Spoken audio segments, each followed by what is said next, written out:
Hello YouTube and welcome back to another Dare to Game video. Today we're playing Red Dead Online and I'm bringing you another guide for this awesome game. And this one is one that I've been thinking about doing for a long time because it's something that I think a lot of people don't fully understand, and even the ones who do, their opinions are wrong and mine are objectively right. So before we get into what the topic is, which is going to be the 10 overall best ability cards that I think most people should develop early on because they're going to fit just the widest variety of playstyles and in my opinion have the best perks, especially if you stack some of them. But that's the topic. So we'll get into that. But before we do, if you look on the screen right here, you can see that 95% of the people who watch my videos are not subscribed. So if you find yourself as one of those people who is not subscribed, but you like my content, I would invite you to please subscribe and ring that bell. Because it's hard for a small channel like mine to actually get recommended for two reasons. And that's because YouTube bases their recommendations off of two things. That's video interactions, so likes, comments, and all that stuff, which I of course also invite you to do. And the other thing is channel authority, which is going to be total views for the channel and subscribers. So my channel authority is very low. So it's hard for me to actually get my videos out there. So if you can, I would very much appreciate it if you click that subscribe button and ring the bell, because I'm going to be releasing lots of Red Dead content going forward. And if you like this, then you'll probably like that. Let's just kind of talk about what we're doing here. So ability cards are things that are going to give you special perks or help you diminish other people's perks. And they're things that you develop throughout the game. So I'll just show you. So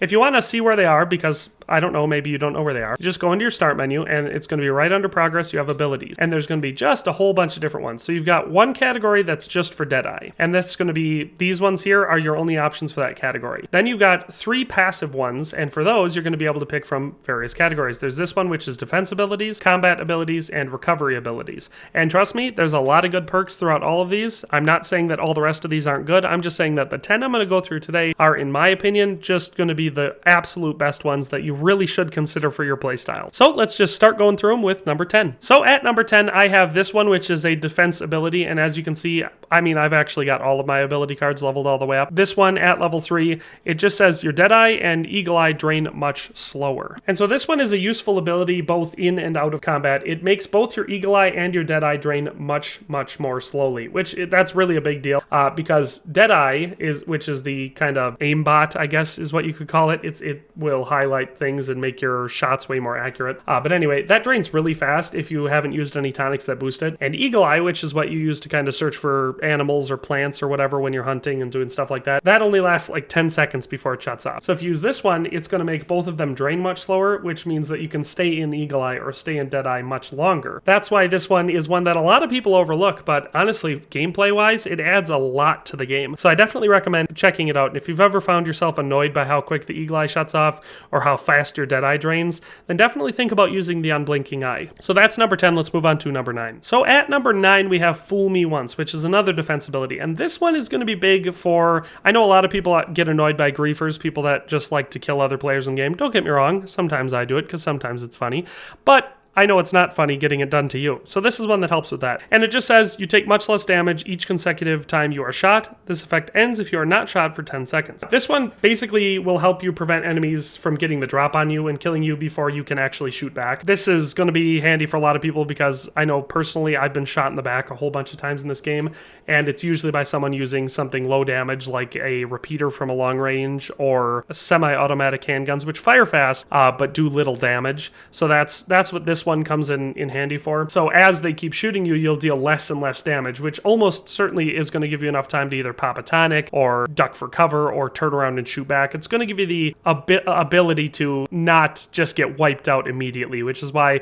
for people who are just trying to do free roam stuff or just honestly don't want to be killed by other players, or I guess NPCs because it works against them too, this one is going to be great for that. So if you're someone that takes a lot of gunshots, especially in quick succession, this one will keep you alive longer. So that's number 9. Let's move on to number 8. So at number 8, we have Live for the Fight, and it just says you regenerate Deadeye slowly over time. And so normally Deadeye refills by getting kills. So you kill people and your Deadeye will go up, or you can eat certain foods or take certain tonics, which will put it up. So that's the only way Deadeye goes up. Your health and your your stamina recover over time, stamina pretty quickly, health a little bit slower, but Deadeye normally doesn't. If you have this card, it does. It depends on what you're doing, but sometimes you're not going to get very many kills, so your Deadeye isn't naturally going to raise. And especially times like I found in PvP, this is a good one, especially if you're in anything a little bit intense. This one's going to give you just that little bit of Deadeye you need. Now, I know a lot of people just use Paint It Black constantly, and those people are going to be popping tonics, but for people who don't use Paint It Black all the time, that use it sparely or don't even use Deadeye that much, but just a little bit if they're really pinned up against a wall, then this one's going to be good because it's going to make sure that no matter what, you're actually going to have a little bit of Deadeye left. Whereas if you don't have this, I've found multiple times running out of Deadeye and then suddenly not being able to make that last shot,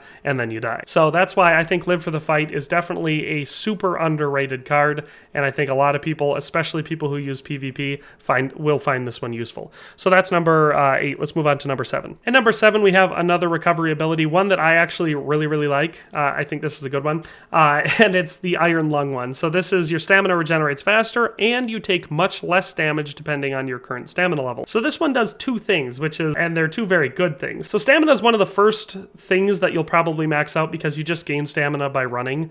And I think most people in the game, even though we ride our horses most of the time, you do spend a lot of time on foot, and so you're actually going to get stamina to level 10 probably faster than health or Deadeye. So that's one of the reasons why this one helps so much, because the higher your stamina level is and the higher your current stamina level is, you're going to take less damage. So this one's going to also help in combat, and because it helps you regenerate your stamina faster. So let's say you have to sprint behind cover and you use some of your stamina, you're going to sit back down there and your stamina is going to refill really quickly, and then you're going to take less damage when people are trying to kill you. So like I said, this is definitely one that I think is also slept on. People don't think about Iron Lung, but it really helps in combat. It's going to keep you running faster and longer, and then it's going to help you recover that stamina quick enough that you're going to take a lot less damage. So Iron Lung is underrated, but very good. So that's number 7. Let's move on to number 6. So at number 6, we have our first Deadeye ability, and that's going to be quite an inspiration.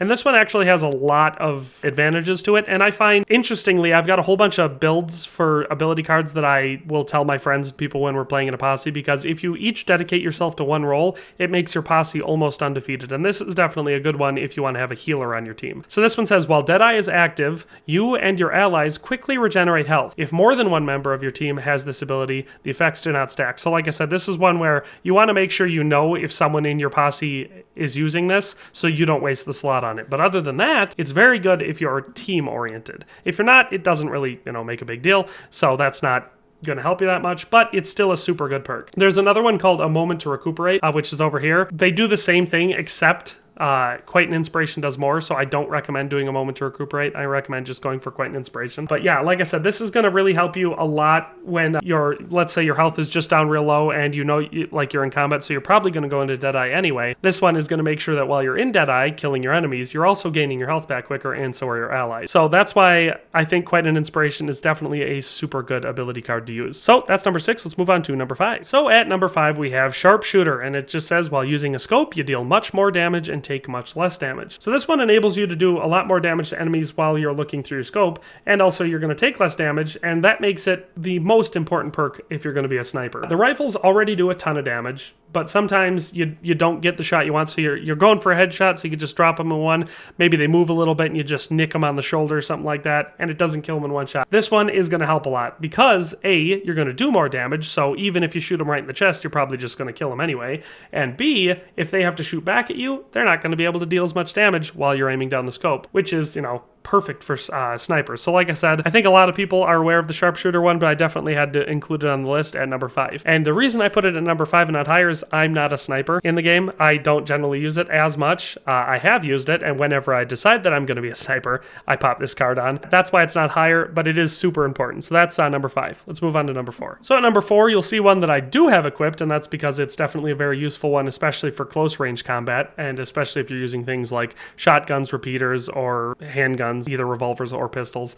It's definitely going to be very important for that. And so this one says, each consecutive shot on the same target does much more damage than the last. Damage bonus ends if the target has not been shot for 10 seconds. So it's basically the opposite of Fool Me Once. So that one prevents you from taking more damage when they're shooting you multiple times. This one helps you deal more damage for shooting multiple times. This is going to help a lot in face-to-face gunfights, especially against multiple opponents, because you're going to be using that higher speed shooting instead of the pinpoint accurate headshots. You're more likely to be going for body shots if there's just just a ton of them around you, or it's important that you do it quickly. And so this one means that each time you shoot them, you're just going to be dealing more damage. Like I said, this one pairs pretty well with anything where you're going to be doing anything with a pretty high fire rate. But most importantly, if you're dual wielding Mausers or semi-auto pistols or something like that, and you're going to be going for that high fire rate, this one is going to make that super overpowered. So that's why I put winning streak at number 4. So let's move on to number 3. At number 3, we have Never Without One, so it's a defense ability. It says your hat will block one headshot and then fall off. While wearing a hat, you take less damage. While not wearing a hat, you take more damage. So this one has a downside. If you're someone who doesn't like wearing a hat, I definitely don't recommend using this perk. But if you're someone who